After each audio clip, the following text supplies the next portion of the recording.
Uconn delivered one of its most dominant rivalry performances in program history Monday night, overwhelming Notre Dame 85-47 and snapping the Fighting Irish's recent run of success in the series. The win stood as the largest margin ever recorded between the two programs in a rivalry that has spanned nearly 3 decades. Despite no longer sharing conference ties, Uconn and Notre Dame continue to meet regularly, keeping alive a matchup that has long shaped the national landscape of women's college basketball. Notre Dame entered the contest having won 3 straight games against the Huskies, including a victory during Uconn's championship season a year ago. That momentum disappeared quickly as the top-ranked Huskies seized control and never relented. Defense set the tone for Uconn from the opening tip. The Huskies applied constant pressure on the perimeter, limiting Notre Dame to a single-made 3-pointer on 16 attempts. The Irish finished the night shooting 37% from the field and struggled to generate clean looks against Uconn's disciplined rotations and physicality.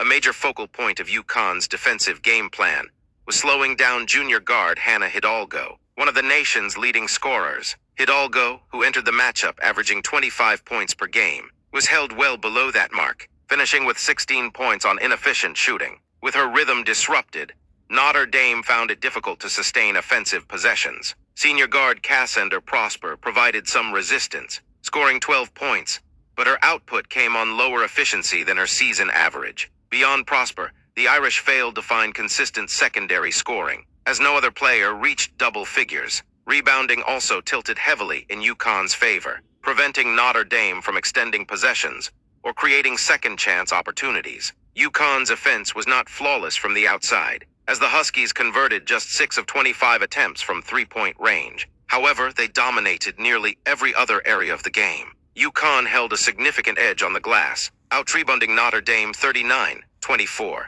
and controlled the interior with a 44-24 advantage in points in the paint. Turnovers further widened the gap, as Uconn converted 15 Notre Dame miscues into 20 points, while limiting the Irish to just 4 points off turnovers. The night also featured a milestone performance from sophomore forward Sarah Strong. Strong reached the 1,000-point mark for her collegiate career, scoring 18 points on efficient shooting, while collecting 11 rebounds for a double-double. She contributed across the stat sheet with assists, steals, and blocks, underscoring her all-around impact. Strong reached the milestone in record-setting fashion, doing so in the fewest shots by any Division I women's player. The loss capped a challenging stretch for Notre Dame, which recently fell out of the national rankings for the second time this season after peaking much higher a year ago. For Uconn, the result reinforced its defensive identity and showcased the separation the Huskies can create when execution, intensity, and depth align in a marquee matchup.